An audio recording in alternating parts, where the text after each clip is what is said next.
The truth was first exposed sometime in the past and somewhere in Dalston. Jane McPhee came home after a long day at work. He opened the door and started the nightly custom. Mr. Bubbles, Mr. Bubbles, Daddy's home, Mr. Bubbles, Mr. Bubbles. Mr. Bubbles was a 4-year-old brown-haired border collie who by this point normally was bounding into his master's arms. Something was wrong though. Jane McPhee called out again and slightly concerned walked into the kitchen to look for him. Nothing. He could hear the TV on in the living room, which is odd because he remembered very clearly switching it off that morning. Opening the lounge door, the TV blasts out BBC News 24 and the usual reports about war. And there sat Mr. Bubbles, avidly watching the current events unfold. There you are, Mr. Bubbles. How did you get in here? Said Jane. Have you been a naughty little boy? Have you been a naughty little boy? Jamie, we need to talk. Said Mr. Bubbles. Jamie saw Mr. Bubbles' mouth move and heard the Thames accent, but of course did not believe it. Why would you? He turned off the TV thinking that was the real culprit.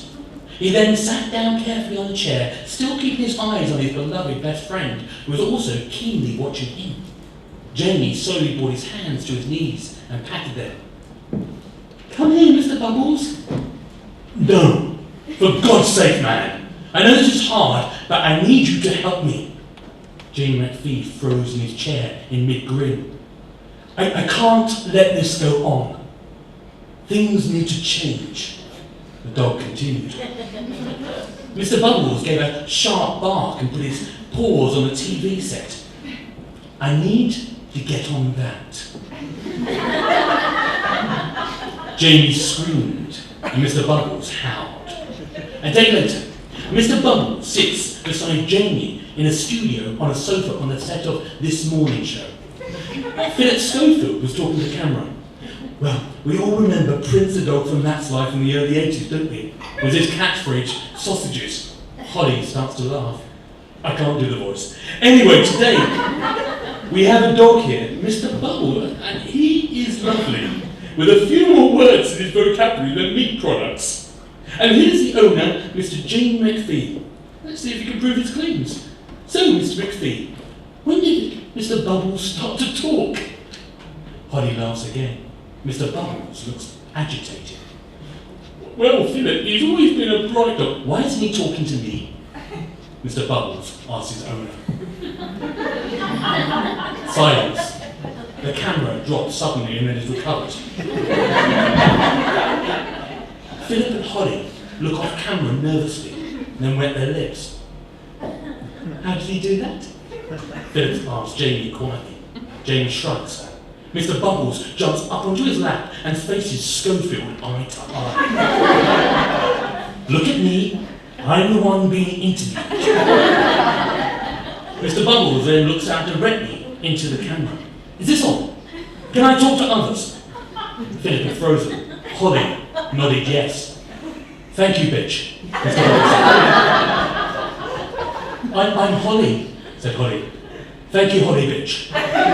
Mr. Bubbles then looks directly into camera. First, I want to talk to the men and women of this world. All my kind can talk like me.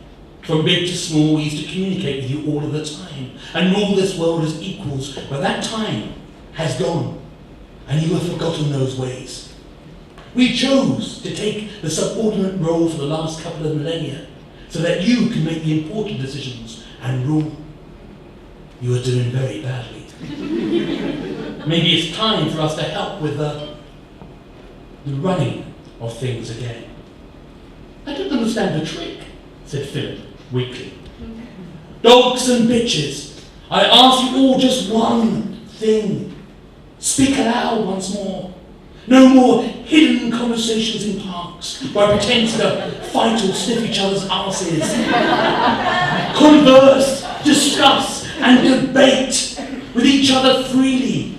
Talk to your masters, mistresses, catchers and bosses. Talk to the humans. Readdress the balance. That's all I ask.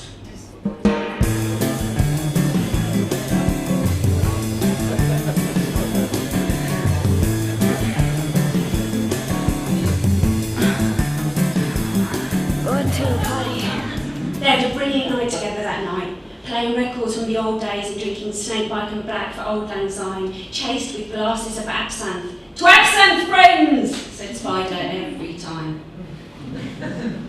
Spider made Aki feel young again, even though he looked old and ill. When Aki eventually left at 3 a.m. to get a cab home, he realised he admired his old friend more than anyone else in the world. Spider was a punk. He'd committed to it. He was still angry after all these years. A fat, semi-alcoholic trolley pusher who lived in an elephant and castle in a broken-down high-rise flat was the happiest person Aki knew. He did. Spider stayed up after he left. He was jolly on snakebites and excited by their reconciliation. He listened to the dead Kennedys at ear-bleeding level, oblivious to the banging on the ceiling of his downstairs neighbours. He was reliving the sheer, hot anarchy of that summer of '76. The joy of being young and being right and being fearless and knowing that you could change the world. He remembered thrashing around in the mosh pits of the 100 Club that night when punk was born. Nights of wild, bacchanalian excess at Clubfoot in Brixton, going to festivals, smashing up drum kits. He remembered the green contact lenses of his brief girlfriend and one love Tinker. The smell inside the punk shops on Carnaby Street, sweat and tobacco, learning to roll a joint. A kaleidoscope of brilliant memories enveloped this fat old punk as he pogoed in his council flat at 4 a.m. Eventually he collapsed, fell into his chair. "Oh yeah, I'll have a fake break," he thought, "and a beer." He saw a blue flash out of the corner of his eye, felt his back warming up, and he knew instantly what it was. "Fucking ace!" he shouted out loud, grinning from ear to ear. "Fucking bring it on!" Aki called from the next morning, bright and early, 7 o'clock before work. He'd had such a good time he decided to treat his old friend to a holiday. He knew Spider had always wanted to go to Berlin where punk was still alive and kicking. The doorknob was hot to the touch, and the door was open. He pushed it and shouted out for Spider, whom he suspected was still asleep. One cherry red Doc Martin was tipped over by the armchair next to a load of what looked like burnt newspapers, and it smelled like a chip shop. The walls were shiny and dripping.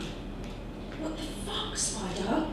muttered Aki, as he thought, "Shit, he set fire to the fucking chair." He ran over to find nothing more than what seemed to be a shrunken head and a badge that said "piss off." Aki called an ambulance on his BlackBerry straight away. They came, took one look, called the police and went away. The police arrived and asked him loads of questions. They put hazard tape everywhere and muttered darkly. Aki couldn't make sense of what they said.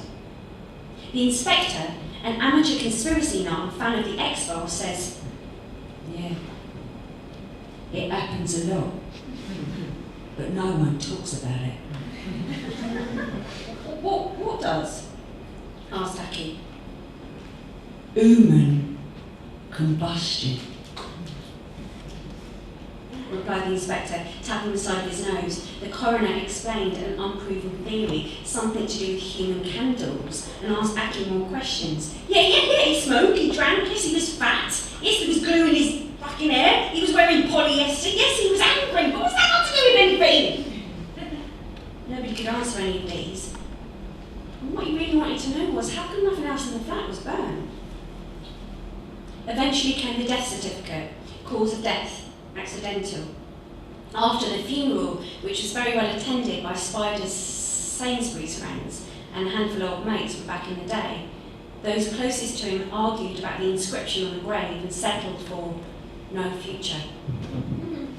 Aki kept his promise, smuggled Spider's ashes to Berlin, where he sprinkled them over Potsdamer Platz and in a last act of rebellion spray canned, punk, not dead, over a small remaining piece of the Berlin Wall. Thank you.